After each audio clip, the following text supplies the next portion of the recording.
திருக்குறளும் சனாதன தர்மமும் ஒன்றுதான் என்பதை உரிய ஆதாரத்துடன் நிரூபிக்கும் பதிவு. திருக்குறள் அதிகாரம் 2 வான் சிறப்பு. இந்த அதிகாரத்தில் மழை எவ்வாறு உயிர்களுக்கும் தர்மத்திற்கும் ஆதாரமாக விளங்குகிறது என்பதை வள்ளுவர் விளக்குகிறார். திருக்குறள் பாடல் 11. வானின்று உலகம் வழங்கி வருதலால் தான் அமிழ்தம் என்றுணரற் பாற்று. விளக்கம்: மழை பெய்ய உலகம் வாழ்ந்து வருவதால் அந்த மழையே உலகத்து உயிர்களுக்கு அழியாத வாழ்வைத் தரும் அமிழ்தம் என்று உணர வேண்டும்.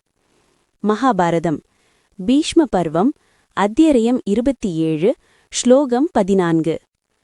அன்னாத் பவந்தி பூதானி பர்ஜன்யாத் அன்ன சம்பவஹா யஜ்ஞாத் பவதி பர்ஜன்யஹா யஜ்ஞः கர்ம சமுத்பவஹா.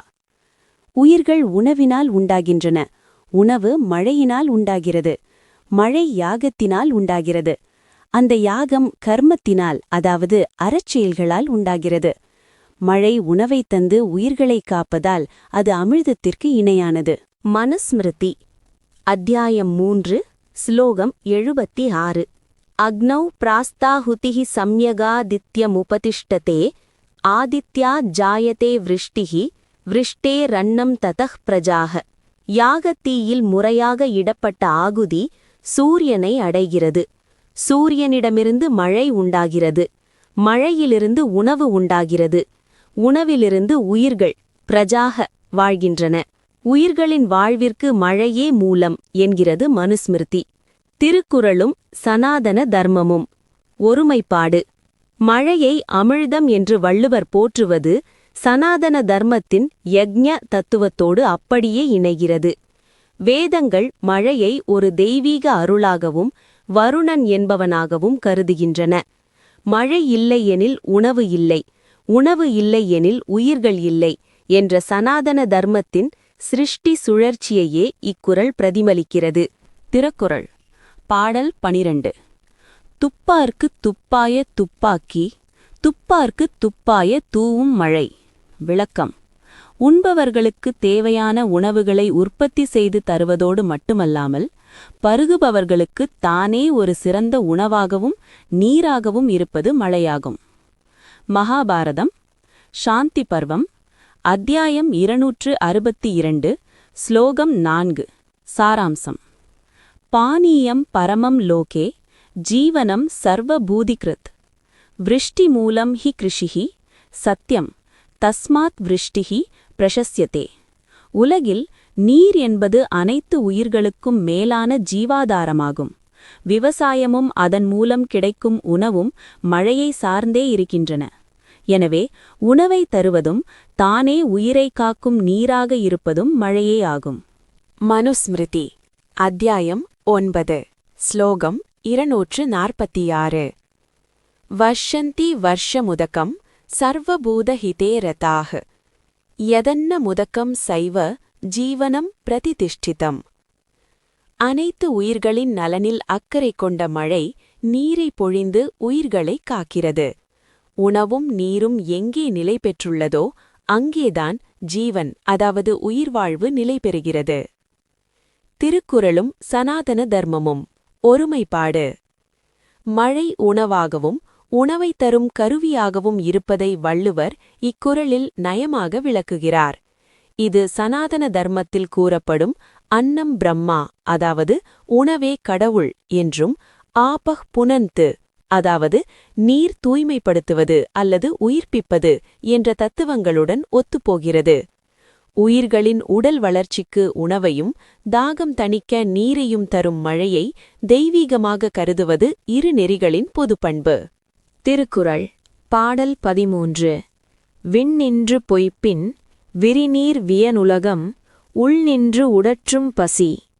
விளக்கம்: மழையானது உரிய காலத்தில் பெய்யாமல் போகுமானால் கடல் நீரால் சூழப்பட்ட இந்த அகன்ற உலகமே பசியால் வருந்தும்.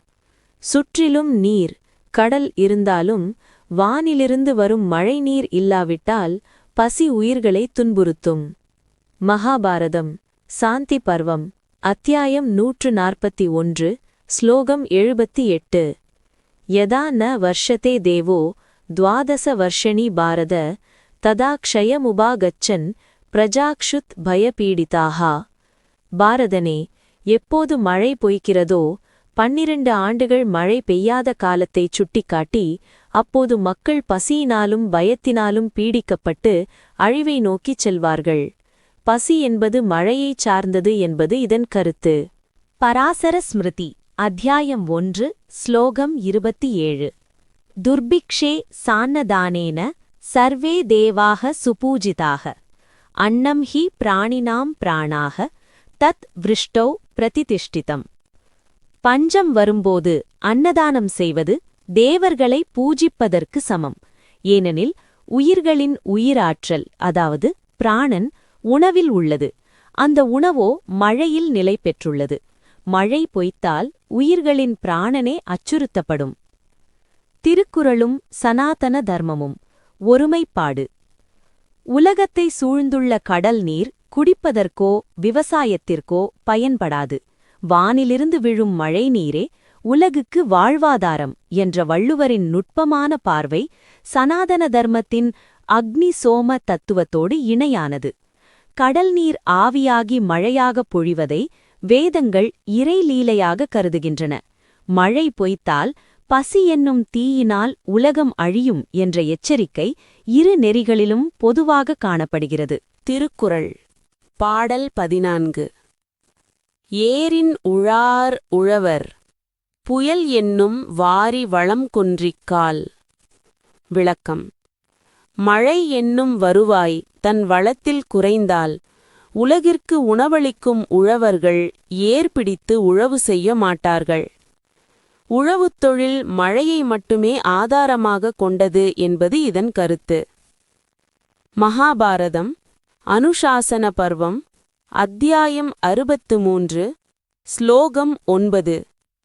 கிருஷிர்ஹி ஜீவனார்த்தாய லோகானாம் விஹிதா புரா சாச்ச விருஷ்டிம் சமாஸ்ரித்ய பிரவர்த்ததி ந சம்சயः. முன்னோர்களால் உலக உயிர்கள் வாழ்வதற்காக உழவுத் தொழில் வகுக்கப்பட்டது. அந்த உழவுத் தொழில் மழையைச் சார்ந்தே நடைபெறுகிறது என்பதில் எந்த ஐயமும் இல்லை. மழை இல்லையே உழவு இல்லை. பராசர ஸ்மிருதி அத்தியாயம் 2 ஸ்லோகம் 3. விருஷ்டிமூலா கிருஷிஹி சர்வா கிருஷிமூலம் ச ஜீவனம் தஸ்மாத் சர்வ பிரயத்னேன கிருஷிம் ரக்ஷேத் விசக்ஷணக. அனைத்து உழவுத் தொழில்களும் மழையை அடிப்படையாக கொண்டவை. அனைத்து உயிர்களும் உழவுத் தொழிலை அடிப்படையாக கொண்டவை. எனவே மழை பொய்த்து உழவு பாதிக்கப்படாமல் இருக்க யாகங்கள் முதலியவற்றால் மழையை பேண வேண்டும். திருக்குறளும் சனாதன தர்மமும். ஒருமைப்பாடு. உழவுத் தொழில் நாட்டின் முதுகெலும்பு என்பதும் அது மழையின்றி அமையாது என்பதும் சனாதன தர்மத்தின் பொருளாதார மற்றும் அறநெறி கொள்கையாகும். கிருஷிஹி தன்யா என்று வேதங்கள் போற்றினாலும் அதற்கு மழையே பிரதான காரணி என்பதை வள்ளுவர் புயல் என்னும் வாரி என்ற சொல்லின் மூலம் மிகத் தெளிவாக விளக்குகிறார். மழையை தெய்வீக அருளாகக் கருதி அதன் மூலமே உழவு சிறக்கும் என்ற கருத்து இரு நெறிகளிலும் ஆழமாக வேரூன்றியுள்ளது. திருக்குறள். பாடல் 15. கெடுப்பதுவும் கெட்டார்க்குச் சார்வாய் மற்றாங்கே எடுப்பதுவும் எல்லாம் மழை. விளக்கம். மழை பெய்யாமல் வாழ்வை கெடுக்க வல்லதும் மழையே. வளம் குன்றி அழிந்தவர்களுக்குத் துணையாக நின்று மீண்டும் பெய்து அவர்களை வாழ்விக்க வல்லதும் மழையே ஆகும். மழையே அழிவுக்கும் ஆக்கத்திற்கும் காரணமாக இருக்கிறது. மகாபாரதம் சாந்தி பர்வம் அத்தியாயம் 91 ஸ்லோகம் 30 முதல் 31 சாராம்சம். காலே வர்ஷதி பர்ஜன்யः காலே சௌஷதயः பலந்தி காலேஹி சர்வமத்யேதி காலேஹி சர்வமுச்யதே. காலத்தோடு மழை பொழியும்போது பயிர்கள் விளைகின்றன. காலம் தவறும்போது அனைத்தும் அழிகின்றன. மழையின் வடிவிலிருக்கும் காலமே ஈஸ்வரன் உயிர்களை படைக்கவும் அவை துன்புறும்போது மீண்டும் மழையை தந்து அவற்றை காக்கவும் வல்லது. மழையே அழிவுக்கும் ஆக்கத்திற்கும் காரணமாக இருக்கிறது. மனஸ்மிருதி அத்தியாயம் 9 ஸ்லோகம் 304. இந்திரஸ்யார்ச்சாதிகான் ஸ்வர்யான் வார்ஷிகாம்ச சதுரோ மாசான் யதாபி வர்ஷதிந்திரஸ்து ததா வர்ஷேத் நிருபக பிரஜாக. இந்திரன் மழைக்கடவுள் 4 மாதங்கள் மழையை பொழிந்து உலகை எவ்வாறு காக்கிறானோ அவ்வாறு அரசன் மக்களை காக்க வேண்டும். இந்திரன் நினைத்தால் மழையை நிறுத்தி தண்டிக்கவும் முடியும், பெய்து வாழ்விக்கவும் முடியும் என்ற மழையின் இரட்டைத்தன்மையை இது காட்டுகிறது. திருக்குறளும் சனாதன தர்மமும். ஒருமைப்பாடு. மழையே அழிப்பவனாகவும், அதாவது சம்ஹாரகாரகனாகவும், மழையே காப்பவனாகவும், அதாவது ஸ்திதிகாரகனாகவும் இருப்பதை வள்ளுவர் இக்குறளில் சுட்டிக்காட்டுகிறார். இது சனாதன தர்மத்தின் ஈஸ்வர சங்கல்பம் என்ற தத்துவத்தோடு ஒத்துப்போகிறது. இறைவன் ஒருவனை அவனது கர்ம வினைப்படி சோதிக்கவும் வல்லவன், அதே சமயம் அவன் சரணடையும் போது அருள்பாலித்து உயர்த்தவும் வல்லவன். மழையை இறைவனின் அருளாற்றலாக கருதும்போது அதன் அழிக்கும் மற்றும் காக்கும் தன்மைகள் சனாதன தர்மத்தின் முழுமையான பார்வையை உறுதிப்படுத்துகின்றன. திருக்குறள் பாடல் 16. விசும்பின் துளிவீழின் அல்லால் மற்ற ஆங்கே பசும்புல் தலை காண்பு அரிது. விளக்கம். வானத்திலிருந்து மழைத்துளி வீழ்ந்தால் ஒழிய இவ்வுலகில் ஒரு சிறிய புல்லின் நுனியை கூட காண்பது அரிதான செயலாகும். அதாவது மிக சிறிய புல்லின் வளர்ச்சிக்கும் மழையே ஆதாரமாக உள்ளது. மகாபாரதம் அனுசாசன பர்வம். அத்தியாயம் 145. ஸ்லோகம் 43. யதஸ்து வர்ஷதி மேகோ ந த்ரிணமப்யுத்ருஷ்டதே தஸ்மாத் விருஷ்டிம் வினா லோகே ந கிஞ்சிதபி வித்யதே. மேகம் எப்போது மழை பொழியவில்லையோ அப்போது ஒரு புல் கூட முளைப்பதில்லை. எனவே மழை இல்லாமல் உலகில் எந்த உயிரினமும், தாவரங்கள் உட்பட இருக்க முடியாது என்பது உறுதி.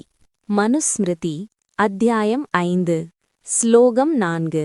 யானி கானி ச பீஜானி லோகே ரோஹந்தி வர்ஷதஹ தாவன் தர்மாத் பிரவர்த்தந்தே விருஷ்டிமூலா ஹி தே சதா. உலகில் எந்தெந்த விதைகள் மழையினால் முளைக்கின்றனவோ அவை அனைத்தும் மழையை ஆதாரமாகக் கொண்டே வளர்கின்றன. புல் முதல் பெரிய மரங்கள் வரை அனைத்தும் மழையாலேயே தர்மப்படி உயிர் பெறுகின்றன. திருக்குறளும் சனாதன தர்மமும். ஒருமைப்பாடு. உலகில் உள்ள மிகச்சிறிய உயிரினமான புல்லுக்கும் மழை அவசியம் என்ற வள்ளுவரின் கருத்து சனாதன தர்மத்தின் சர்வபூதஹிதம் என்ற கொள்கையை நினைவூட்டுகிறது. இறைவன் மழையின் வடிவில் சிறிய புல் முதல் பெரிய யானை வரை பாரபட்சமின்றி அருள் புரிகிறான். இயற்கையின் சிறிய அசைவுக்கும் மழையே ஆதாரம் என்பது இரு நெறிகளின் ஒருமித்த அறிவியல் மற்றும் ஆன்மீக பார்வையாகும். திருக்குறள் பாடல் 17. நெடுங்கடலும் தண்டீர்மை குன்றும் தடிந்தெழிலி தான் நல்காதாகி விடின். விளக்கம். மேகமானது கடலிலிருந்து நீரை முகந்து கொண்டு போய் திரும்ப மழையாக பெய்யாமல் போகுமானால் அகன்ற பரப்பினை உடைய கடலும் தன் வளம் குறைந்து போகும். கடல் நீர் வற்றிப்போகும் அல்லது கடலில் வாழும் உயிரினங்கள் அழியும். மகாபாரதம் சாந்தி பர்வம். அத்தியாயம் 262. ஸ்லோகம் 5. யதா வர்ஷதி பர்ஜன்யஹ சர்வா ஓஷதயஹ பிரஜாஹ சமுத்ராஸ்ச சமுத்திஷ்டம் புனஸ்தத்ரைவ கச்சதி. மழை பெய்யும்போது அனைத்து தாவரங்களும் உயிர்களும் செழிக்கின்றன. கடலிலிருந்து ஆவியாகிச் சென்ற நீர் மீண்டும் மழையாக கடலுக்கே செல்கிறது. இந்த சுழற்சி தடைப்பட்டால் கடலின் இருப்பும் வளமும் பாதிக்கப்படும். மனுஸ்மிருதி அத்தியாயம் 3. ஸ்லோகம் 76. ஆதித்யாஜ்ய ஜாயதே விருஷ்டிஹி விருஷ்டேரன்னம் ததः பிரஜாஹ சமுத்திரம் தர்ப்பயத்யேவ விருஷ்டிஹி காலே மஹீதலே. விளக்கம். சூரியன் கடலிலிருந்து நீரை ஈர்க்கிறான், அது மழையாக பொழிகிறது. அந்த மழை காலத்தே பெய்து நிலத்தை மட்டுமல்லாமல் மீண்டும் கடலையும் சென்றடைந்து அதை தகுந்த மட்டத்தில், அதாவது வளத்தில் நிலைநிறுத்துகிறது. திருக்குறளும் சனாதன தர்மமும். ஒருமைப்பாடு. நீருண்ட மேகம் மீண்டும் மழையாக பெய்ய வேண்டும் என்ற இயற்கை சுழற்சியை வள்ளுவர் இங்கு வலியுறுத்துகிறார். இது சனாதன தர்மத்தில் கூறப்படும் சக்கர தத்துவம், அதாவது சைக்கிள் ஆஃப் நேச்சர் போன்றது. கடல் நீர் ஆவியாதலும் மழையாதலும் ஒரு தொடர் ஓட்டம். இந்த சுழற்சி அருந்து போனால் பிரபஞ்சத்தின் சமநிலை குலையும் என்பதை வள்ளுவர் கடலும் தன் நீர்மை குன்றும் என எச்சரிக்கிறார். இயற்கையை ஒரு தெய்வீக சுழற்சியாக பார்க்கும் சனாதன பார்வை இதிலும் மிளிர்கிறது. திருக்குறள் பாடல் 18. சிறப்பொடு பூசனை செல்லாது வானம் வரக்குமேல் வானோர்க்கும் ஈண்டு. விளக்கம்: மழை பெய்யாமல் போகுமானால் இவ்வுலகில் தேவர்களுக்காக செய்யப்படும் திருவிழாக்களும் சிறப்பு தினசரி வழிபாடுகளும் பூசனை நடைபெறாமல் நின்றுவிடும். மகாபாரதம் பீஷ்ம பர்வம் அத்தியாயம் 27 ஸ்லோகம் 11 முதல் 12. தேவான் பாவய தானேன தே தேவா பாவயந்து வ பரஸ்பரம் பாவயந்தः ஸ்ரேயः பரமவாப்ஸ்யத இஷ்டான் போகான் ஹிவோ தேவா தாஸ்யந்தே யஜ்ஞபாவிதாக. யாகங்களின் மூலம் தேவர்களை திருப்திப்படுத்துங்கள். அவர்கள் மழையை தந்து உங்களை திருப்திப்படுத்துவார்கள். மழை பொய்த்து யாகத்திற்கான பொருட்கள், உணவு, நெய் போன்றவை கிடைக்காமல் போனால் தேவர்களுக்கான வழிபாடுகள் தடைப்பட்டு உலக நலன் பாதிக்கப்படும். மனுஸ்மிருதி அத்தியாயம் 3 ஸ்லோகம் 76. அக்னோ பிராஸ்தாஹுதிர் சம்யகாதித்யமு பதிஷ்டதே ஆதித்யா ஜாயதே விருஷ்டிஹி விருஷ்டே ரன்னம் ததஹ பிரஜாஹ. மழையினால் கிடைக்கும் உணவைக் கொண்டுதான் தேவர்களுக்கும் பிதிர்களுக்கும் ஆகுதிகள் வழங்கப்படுகின்றன. மழை இல்லையெனில் பூலோகத்தில் ஆகுதிகள் நிறுத்தப்படுவதால் தேவர்களுக்குரிய பூசனை நின்றுவிடும். திருக்குறளும் சனாதன தர்மமும் ஒருமைப்பாடு. வள்ளுவர் இங்கு வானோர்க்கும் என்று குறிப்பிடுவதன் மூலம் சனாதன தர்மத்தின் யக்ன சக்கர என்ற யாக சுழற்சிக் கொள்கையை வழிமொழிகிறார். மனிதர்கள் செய்யும் யாகம் தேவர்களுக்கு உணவாகிறது. தேவர்கள் பொழியும் மழை மனிதர்களுக்கு உணவாகிறது. மழை பொய்த்தால் இந்த தொடர்பு அருந்து ஆன்மீக சடங்குகள் நின்றுவிடும் என்ற உண்மையை விளக்குவதன் மூலம் திருக்குறள் சனாதன தர்மத்தின் சடங்கியல் மற்றும் ஆன்மீக விழுமியங்களுடன் ஒன்றிணைவதை அறியலாம். திருக்குறள் பாடல் 19. தானம் தவம் இரண்டும் தங்கா வியனுலகம் வானம் வழங்காதெனின். விளக்கம்: மழை பெய்யாமல் போகுமானால் இந்த அகன்ற உலகத்தில் பிறருக்கு கொடுக்கும் தானமும் இறைவனை நோக்கிச் செய்யும் தவமும் நிலை பெறாமல் அழியும். மகாபாரதம் சாந்தி பர்வம் அத்தியாயம் 141 ஸ்லோகம் 73. யதா வர்ஷதி மேகோ வை ததா தர்மாக பிரவர்த்ததே நஹி விருஷ்டிம் வினா பூமிஹி தான தர்ம தபக்ரியாக. எப்போது மேகம் மழை பொழிகிறதோ அப்போதுதான் தர்மங்கள் நடைபெறுகின்றன. மழை இல்லாமல் இந்த பூமியில் தானம், தர்மம் மற்றும் தவம் போன்ற கிரியைகள் நடைபெற வாய்ப்பில்லை. மனுஸ்மிருதி அத்தியாயம் 9 ஸ்லோகம் 247.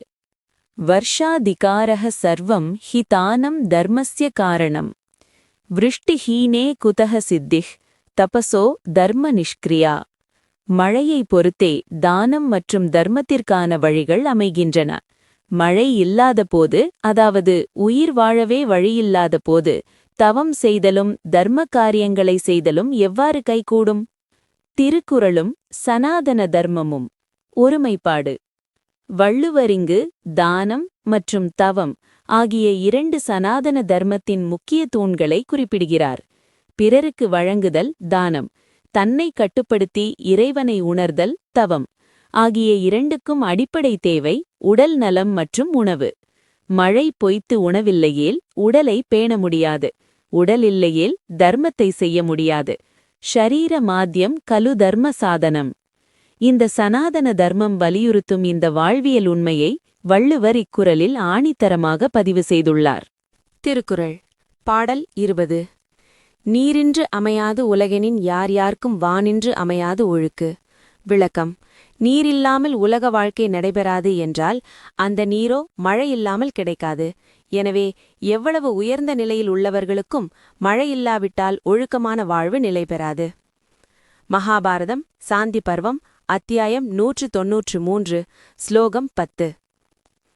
ஆப ஏவேத மக்ரேசு ஆபஸ் சிருஷ்டாः பிரஜாபதிः ஆபஸ் சர்வம் ஹி பூதம் ச தஸ்மாத் ஆபஹ பிரதானதः. முதலில் நீரே தோன்றியது. பிரஜாபதி நீரையே முதலில் படைத்தார். அனைத்து உயிரினங்களும் நீரினால் ஆனவை. எனவே நீரே எல்லாவற்றிற்கும் முதன்மையானது, பிரதானமானது. அந்த நீர் இல்லையெனில் எந்த உயிரினமும் தர்மத்தை பின்பற்ற முடியாது. மனுஸ்மிருதி அத்தியாயம் 1 ஸ்லோகம் 8. அப ஏவ சசர்ஜாதௌ தாசு பீஜம் அவாஸ்ருஜத் ததண்டம் அபவத் ஹைமம் சஹஸ்ராம்சு சமப்பிரபம்.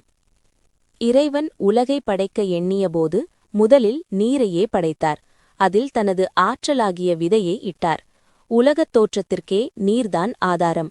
அந்த நீர், அதாவது மழை இல்லையெனில் உலக ஒழுக்கம், அதாவது சிருஷ்டி தர்மம் நிறைபெறாது. திருக்குறளும் சனாதன தர்மமும். ஒருமைப்பாடு. நீரின்று அமையாது உலகு என்ற வள்ளுவரின் கூற்று உபநிடதங்கள் மற்றும் ஸ்மிருதிகள் கூறும் ஆபஹ புனந்து என்ற தத்துவத்தின் நேரடி தமிழாக்கமாகும். சனாதன தர்மம் நீரையும் மழையையும் வெறும் பௌதிக பொருளாக பார்க்காமல் ஒழுக்கம், அதாவது தர்மம் நிலை பெறுவதற்கான அடிப்படையாக கருதுகிறது. மழை பொய்த்தால் பசி வரும், பசி வந்தால் ஒழுக்கம் கெடும் என்பதால் மழையே உலக ஒழுக்கத்தின் ஆணிவேர் என்ற கருத்தில் இரு நெறிகளும் ஒன்றிணைகின்றன. முடிவுரை. வான் சிறப்பு. சனாதன தர்மத்தின் யக்ஞ தத்துவத்தின் எதிரொலி. திருவள்ளுவர் கடவுள் வாழ்த்திற்கு அடுத்ததாக மழையைப் பற்றி பாடுவது மிக முக்கியமானது. சனாதன தர்மத்தில் இறைவன் முழு முதற்பொருள் என்றால் அந்த இறைவனின் பிரதிநிதிகளாக இயற்கையை இயக்குபவர்கள் தேவர்கள். மழையை தரும் தேவர்களுக்கும் மழையை பெறும் மனிதர்களுக்கும் இடையிலான அந்த தொடர்பே வான் சிறப்பு அதிகாரத்தின் ஆன்மாவாக உள்ளது. தேவர்களுக்கும் மனிதர்களுக்குமான உறவு. யக்ஞ சக்கரம். சனாதன தர்மத்தின்படி மழை என்பது தற்செயலாக நிகழ்வதல்ல. பகவத்கீதையில் 3:11 இல் கண்ணன் கூறுவது போல, யாகத்தின் மூலம் தேவர்களை வளர்ப்பவன் மழையை பெறுகிறான். வள்ளுவர் 18வது குறளில் சிறப்பொடு பூசனை செல்லாது வானம் வரக்குமேல் என்கிறார். மழை பெய்யாவிட்டால் தேவர்களுக்குச் செய்யப்படும் திருவிழாக்களும் பூசனைகளும் நின்றுவிடும் என்று கூறுவதன் மூலம் தேவர்களுக்கும் மழைக்கும் உள்ள பிரிக்க முடியாத தொடர்பை அவர் உறுதிப்படுத்துகிறார். பூலோகத்திலிருந்து ஆகுதி, உணவு சென்றால்தான் மேலுலகிலிருந்து மழை வரும் என்ற வேதகால நம்பிக்கையையே இது பிரதிபலிக்கிறது. அமிழ்தம், தேவர்களுக்குரிய உணவு. முதல் குறளிலேயே மழையை தான் அமிழ்தம் என்கிறார் வள்ளுவர். அமிழ்தம் என்பது தேவர்களுக்குரிய உணவு. வானிலிருந்து விழுந்து மண்ணிலுள்ள உயிர்களை காப்பதால் அது மண்ணுலகிற்கு தேவர்கள் அனுப்பும் அமிழ்தமாகவே கருதப்படுகிறது. சனாதன தர்மத்தில் மழை நீர் என்பது சோமரசத்தின் ஒரு வடிவமாக கருதப்படுகிறது. இது உயிர்ப்பிக்கும் ஆற்றல் கொண்டது. ஒழுக்கமும் மழையும். த மாரல் கனெக்ஷன். சனாதன கருத்தின்படி ஒரு தேசத்தில் மழை பெய்யவில்லையென்றால் அங்கு அதர்மம் தலை தூக்கிவிட்டது என்று பொருள். நல்லார் ஒருவர் உளரேல் அவர் பொருட்டு எல்லார்க்கும் பெய்யும் மழை என்பது தமிழ் மரபு மட்டுமல்ல, வேத மரபும் கூட. வள்ளுவர் 20வது குறளில் யார் யார்க்கும் வானின்று அமையாது ஒழுக்கு என்கிறார். இங்கு ஒழுக்கு என்பது தனிமனித ஒழுக்கத்தையும் உலகளாவிய அறநெறியையும் தர்மா ஏ குறிக்கும். மழை பொய்த்தால் பசி வரும், பசி வந்தால் தர்மமழியும், தர்மமழிந்தால் மனிதனின் ஒழுக்கம் கெடும். எனவே ஒழுக்கம் நிலைபெற மழையே காரணம் என்பது சனாதன தர்மத்தின் ருதம், அதாவது பிரபஞ்ச ஒழுங்குமுறை என்ற கருத்தோடு ஒத்துப்போகிறது. தானம் மற்றும் தவம், மழையின் விளைவு. 19வது குறளில் தானம் தவம் இரண்டும் தங்கா என்கிறார் வள்ளுவர். சனாதன தர்மத்தில் தானமும் தவமும் முக்திக்கான வழிகள். ஒருவன் தானம் செய்ய வேண்டுமானால் அவனிடம் செல்வம், அதாவது உணவு இருக்க வேண்டும். தவம் செய்ய வேண்டுமானால் அவன் உடல் ஆரோக்கியமாக இருக்க வேண்டும். இவை இரண்டுக்கும் மழை அடிப்படை. ரிஷிகள் மற்றும் முனிவர்களின் தவத்தினால் மழை பொழிவதும், மழை பொழிவதால் முனிவர்கள் தடையின்றி தவம் செய்வதும் ஒன்றையொன்று சார்ந்தவை. இந்த சுழற்சியை வள்ளுவர் மிக அழகாக தொகுத்து கூறுகிறார். படைத்தல் மற்றும் அழித்தல். ஈஸ்வர சக்தி. மழை பெய்து கெடுக்கவும் வல்லது, பெய்யாமல் வருத்தவும் வல்லது. குறள் 15. இது இறைவனின் சம்ஹார மற்றும் ஸ்திதி, அழித்தல் மற்றும் காத்தல் சக்தியை குறிக்கிறது. மழையை வெறும் மேகத்தின் செயலாக பார்க்காமல் அதை ஒரு மகாசக்தியின் வெளிப்பாடாக வள்ளுவர் பார்க்கிறார். இது மேகங்களுக்கு அதிபதியான இந்திரன் மற்றும் வருணனின் அதிகாரத்தை பறைசாற்றும் தர்மசாஸ்திர கருத்துக்களின் சாரமாகும். வள்ளுவர் வானம் என்று பொதுவான சொல்லை பயன்படுத்தினாலும் அதன் பின்னணியில் தேவர்களின் திருப்தி, யாகங்களின் அவசியம் மற்றும் ரிஷிகளின் தவம் போன்ற சனாதன விழுமியங்களே மறைந்துள்ளன. மழை பொய்த்தால் தேவர்களுக்கு பூசனை இல்லை, மனிதர்களுக்கு தானமில்லை, முனிவர்களுக்கு தவமில்லை என்ற அவரது அடுக்குமுறை விளக்கம் திருக்குறள் சனாதன தர்மத்தின் ஒரு நீட்சியே என்பதை ஐயமற நிரூபிக்கிறது.